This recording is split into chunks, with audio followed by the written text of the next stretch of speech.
नमस्कार। ऊर्जा में आप सभी का हार्दिक स्वागत है। अब तक हमें गुरुजी समझाते आ रहे हैं कि गौतम बुद्ध की शिक्षा जात पात के भेदभाव को मान्यता नहीं देती।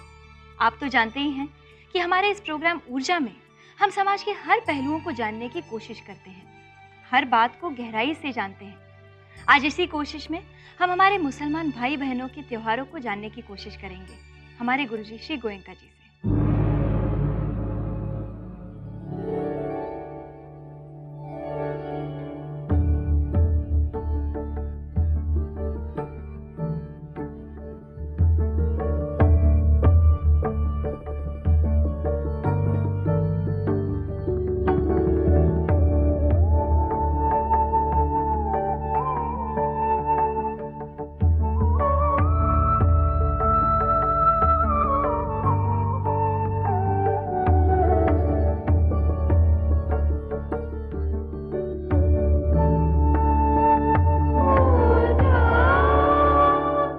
प्रणाम गुरुजी।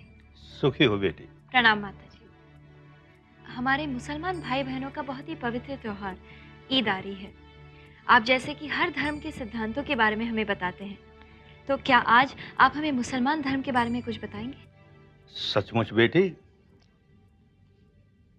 हमारे मुस्लिम भाइयों का ईद एक बहुत पवित्र त्योहार है। जैसे हिंदुओं का दिवाली है, बौद्धों का बोधि पूर्णिमा है, सिखों का बैसाखी है, इसी तरह से मुस्लिम भाइयों का यह बहुत पवित्र त्योहार है। वैसे एक बात ख्याल रखनी चाहिए कि संसार में जितने भी मतांतर हैं, उनमें इस्लाम अपना एक महत्वपूर्ण स्थान रखता है। मतांतर है, उसे समझें। क्या मत होता है, क्या मतांतर होता है? मत वो जिसमें सबकी सहमति हो। हर परंपरा में कुछ बातें ऐसी होती हैं जिसका कोई विरोध नहीं करता, सब उसे स्वीकार करते हैं, सहमति है, एक मत है, वो मत हुआ। लेकिन ऐसा भी है कि अलग अलग संप्रदाय में कुछ बातें ऐसी हैं जिसमें सहमति नहीं है। किसी को पसंद है, किसी को नहीं पसंद है, किसी को स्वीकृत है, किसी को नहीं स्वीकृत है। तो जिनमें एक मत नहीं है उसको एक ओर रखें। इस्लाम में जैसे औरों में भी ऐसी कई बातें हैं जिसमें किसी का कोई विरोध नहीं। उनको देखें, उनकी चर्चा करें। मेरे सामने इस्लाम की कुछ ऐसी बातें आई जिससे मैं बड़ा प्रभावित हुआ, जिसे कौन अस्वीकार करेगा। दो बेसिक बातें। एक तो ये कि अपने आप को जानो। अरे जो अपने आप को नहीं जानेगा वो अपने दोष दूर कैसे करेगा? वो दूसरों के दोष देखता रह जाएगा, ये ऐसा बुरा है, ये ऐसा बुरा है, ये ऐसा बुरा है। अरे तेरे भीतर भी तो बुराई है, उसको देखना। उसको देखेगा तो उसको दूर कर लेगा। तो अपने आप को इसलिए देखे कि अपने आप को पवित्र कर ले, अपने मन को पवित्र कर ले, उसे प्यार से भर ले। ये दो बेसिक बातें हैं, कौन विरोध करेगा? एक शिविर लगा कच्छ में, निंगाल में, एक बड़ी मस्जिद में। दो मौलाना उसमें शामिल हुए, दोनों बड़े विद्वान, आलिम फाजिल, खूब विद्वान। शिविर खत्म हुआ तो उन्होंने कहा कि हमारे धर्म ग्रंथों में दो आयत ऐसी हैं, वो ये साधना करने से बहुत स्पष्ट हुई। तो बताया मुझे क्या है। तो आयत ये है, मन अरफ नफसहु फकत अरफ रब्बहु। माने जो अपने सांस को देख लेता है, अपने आप को देख लेता है, वो रब को देख लेता है, परमात्मा को देख लेता है। अरे तो ये बात तो सब स्वीकार करती है ना।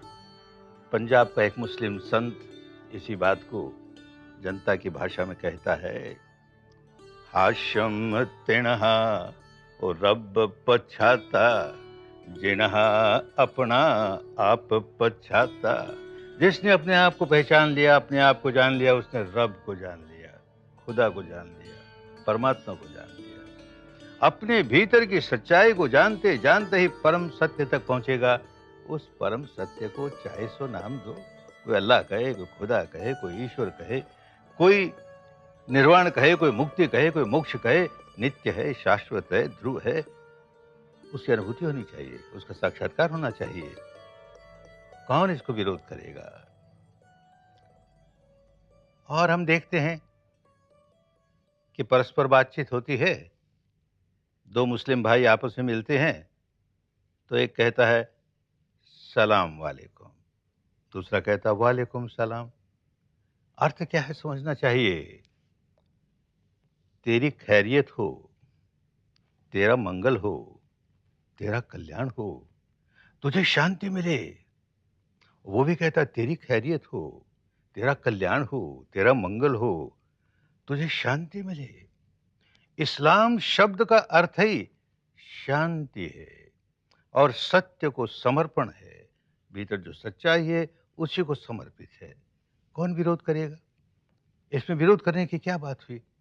करे तो उसका लाभ मिलना शुरू हो तो सारे झगड़े फसाद एक ओर चले जाएं, और करे नहीं, केवल इसकी पाठ ही करके रह जाएं, तब क्या होगा? करना है, और करने में हम देखते हैं कि एक तरह की समान बातें हैं जो सबको स्वीकृत है। जी गुरुजी, शुक्रिया। आपकी इन बातों ने तो हमें बहुत कुछ नया सिखा दिया। इसी विषय में आपसे बातचीत जारी रहेगी, लेकिन एक छोटे से ब्रेक के बाद।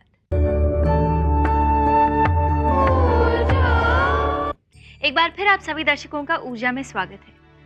गुरुजी, ब्रेक के पहले आप हमें मुसलमान धर्म के बारे में कुछ बता रहे थे। इसी विषय पे हम आपसे कुछ और जानकारी पाना चाहेंगे। बेटी, यही बता रहा था कि जो अनेक सिद्धांतों की बात ऐसी होती है सभी परंपराओं में जो सबको मान्य होती है, ऐसी बातों की चर्चा हुई। मुस्लिम बंधुओं की एक परंपरा हम देखते हैं जिसे रोजा कहते हैं। ये जानकर के मन बड़ा प्रसन्न हुआ।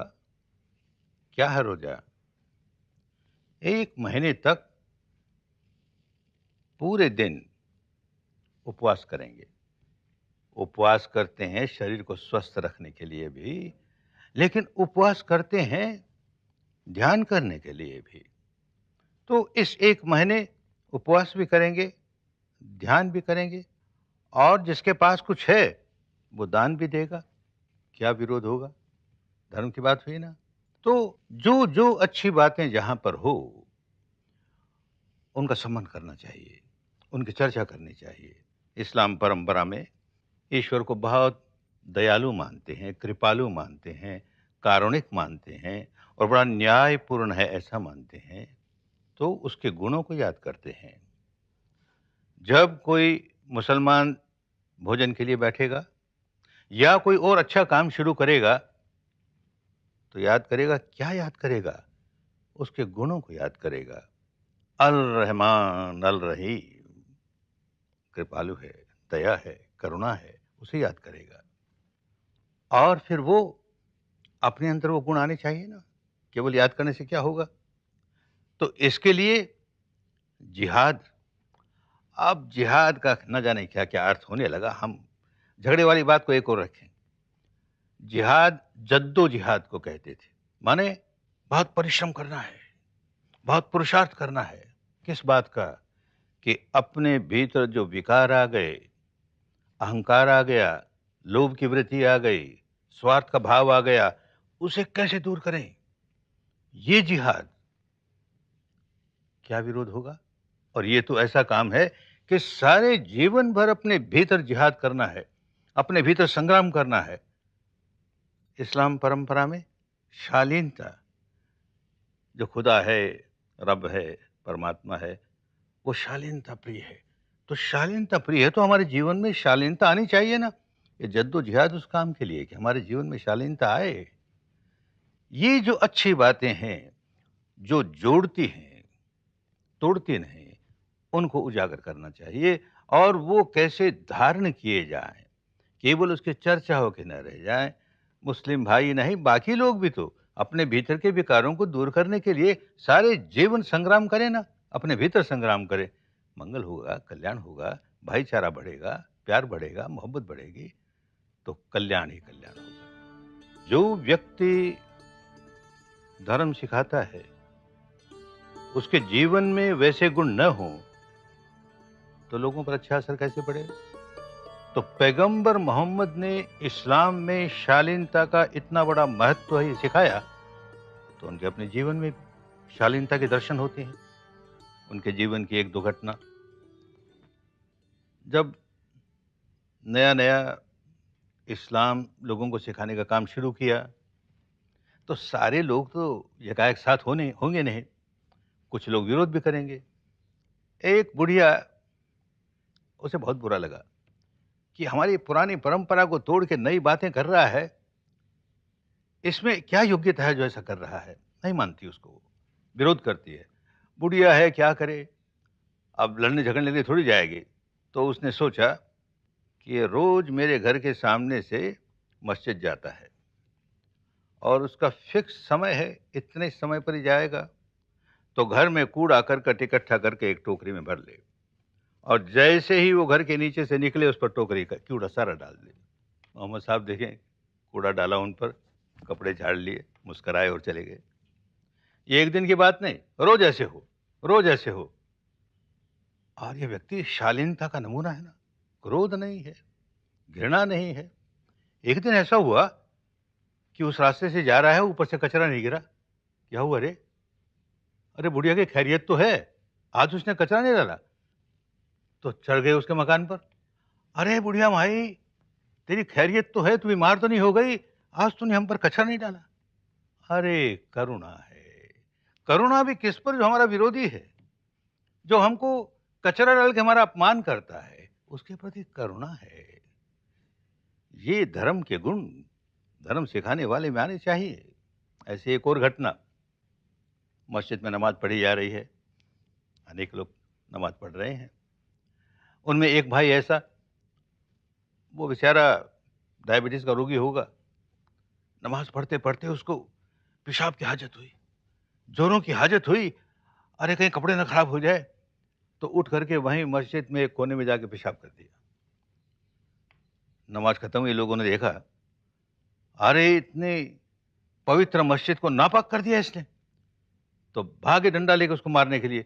मोहम्मद साहब रोकते, अरे क्या करते हो, वो बेचारा रोगी है, उस पर करुणा होनी चाहिए, क्या नापाक हो गया।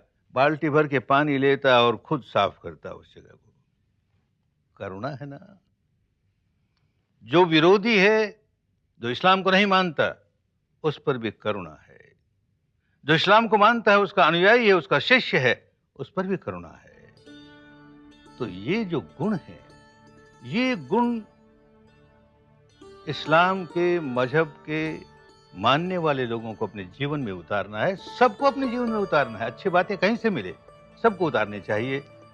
तो बेटी, ये जो सौमनस्यता है, शालीनता है, ये गुण है, ये सब में आनी चाहिए, सबका कल्याण होगा। शुक्रिया गुरुजी, आपने पैगंबर मोहम्मद साहब के जीवन के दो बहुत ही अच्छे किस्से सुनाए। बातचीत का ये सिलसिला जारी रहेगा, लेकिन वक्त होता है एक छोटे से ब्रेक का। ब्रेक के बाद आप सबका ऊर्जा में फिर से स्वागत है। दर्शकों, आज ऊर्जा में बात चल रही है इस्लाम धर्म के बारे में। गुरुजी, जब मोहम्मद पैगंबर साहब का विरोध होता था, तब वे क्या करते थे? बेटी, विरोध तो होता ही है। हर संत के जीवन में हम देखते हैं कि कई विरोधी खड़े हो जाते हैं, और कभी कभी तो ये होता है कि कोई एक अनुयायी ही विरोध करने लगता है। उनके जीवन में भी ऐसी एक घटना घटी। उनका एक अनुयायी, उनका एक शागिर्द किसी बात को लेकर के मनमुटाव हुआ उसका, ये ठीक नहीं सिखा रहे हैं, ये अच्छा नहीं है, और विरोधी हो गया। अब जब विरोधी हो गया तो तरह तरह की बातें बनाएगा, निंदा करेगा, उनकी निंदा करेगा, उनकी शिक्षा की निंदा करेगा। तो उनका एक दूसरा अनुयायी पैगंबर साहब के पास आया कि आपका जो पुराना शिष्य वो था ना, आजकल आपकी बड़ी निंदा करता है, उस बेचारे को कुछ होश नहीं है, आप चल करके उसे समझा दें तो ये दुष्कर्म करना बंद कर देगा। वो संत आदमी थे, चलो भाई समझा देंगे। अगर किसी को गलतफहमी है तो हमारा धर्म है, उसको समझा दें। गए दोनों। इसके पहले के पैगंबर साहब को समझाते, वो जो साथ आया था वो वकील बन गया। वो समझाने लगा। अब वो तो जैसा था वैसा था। क्या समझाए? झगड़ने लगा, विवाद करने लगा, बातें बढ़ गई, गाली गलौज होने लगी, हाथापाई होने लगी। तो उसने देखा कि पैगंबर साहब, अरे वो चले गए। तो गया भागता भागता उनके पीछे। आप अजीब हैं, जब बात बढ़ी, हाथापाई हुई, गाली गलौज हुआ तो आप खिसक गए। तो पैगंबर साहब मुस्कुरा के कहते हैं, अरे देख, जब तूने गाली गलौज शुरू की, हाथापाई शुरू की, झगड़ा फसाद शुरू किया, तो तू नहीं जानता, मैं जानता हूं। ये फरिश्ते थे ना, वो सब खिसक गए। जब फरिश्ते खिसक गए तो मैं क्या करता वहां पर? बात समझनी चाहिए। जहां पर झगड़े होते हैं, फसाद होते हैं, लड़ाई होती है, गाली गलौज होती है, वहां कोई अच्छे देवता नहीं रहते, सम्यक देव नहीं रहेंगे, फरिश्ते नहीं रहेंगे, वहां तो शैतान रहेगा। कैसी तरंगे हैं! जहाँ प्यार की तरंगे होगी, मोहब्बत की तरंगे होगी, मैत्री की तरंगे होगी, वहां पर सम्यक देव आएंगे, उनको प्रिय लगेगी वो। हम अपने रेडियो के सुई को किस मीटर बैंड पर ले जाते हैं, जहां जिस मीटर बैंड पर लगाया, उसके तरंगों से जुड़ जाएगा वो। तो हम अपने मन को किस तरंगों पर लगा रहे हैं? शैतान की तरंगों पर लगा रहे हैं तो शैतान से जुड़ जाएंगे, और फरिश्ते की तरंगों पर लगा रहे हैं तो फरिश्ते से जुड़ जाएंगे। तो कितनी समझदारी की बात है। तो अपने जीवन में ऐसा दिखा करके ही कोई आदमी लोगों को अच्छा धर्म सिखा सकता है। तो ये धर्म की बातें उजागर हो, लोगों में फैले, लोग उसका पालन करें, तो प्यार ही प्यार होगा, झगड़े फसाद नहीं होंगे। तो वो जीवन में उन्होंने करके दिखाया, वैसा लोग पालन करें तो सबका मंगल होगा। बेटी, पैगंबर साहब के जीवन की एक घटना और सुनाऊं। ऐसा वाकया हुआ कि वो अकेले कहीं यात्रा कर रहे थे, तो देखा पास को एक पहाड़ी में एक गुफा है। तो उसमें चले गए कुछ विश्राम करने के लिए, कुछ ध्यान करने के लिए। इतने में पीछे से उनके दुश्मनों की फौज आई, और वो फौज उन्हीं को खोज रही थी। फौज ने देखा नहीं कि वो गुफा में बैठे हैं, निकल गई फौज। इसके बाद उनका एक अनुयायी मिला उनसे कि आपके पीछे आपके दुश्मन और आप अकेले, आपको डर नहीं लगा? तो मुस्कुराते हैं, ये तुम क्या कहते हो? मैं अकेला? अरे मैं अकेला कहाँ? मेरे साथ मेरा ईमान था ना, धर्म था ना, सच्चाई थी ना। अरे जिसके साथ सच्चाई रहती है, धर्म रहता है, ईमान रहता है, वो सदा सुरक्षित रहता है, उसकी कौन हानि कर सकता है? तो जीवन में ऐसी अवस्था हर एक के जीवन में आनी चाहिए कि ईमान साथ है, सच्चाई साथ है, धर्म साथ है, तो सुखी रहेगा। शुक्रिया गुरुजी। हम आपके बहुत बहुत शुक्रगुजार हैं जो आपने हमें इस्लाम धर्म के बारे में इतनी अच्छी जानकारी दी। हमेशा की तरह गुरुजी, हमारे शो का अगला हिस्सा दर्शकों के प्रश्नों पर आधारित है। तो बहुत दर्शकों, अच्छा। जाइएगा मत, मिलते हैं एक विराम के बाद।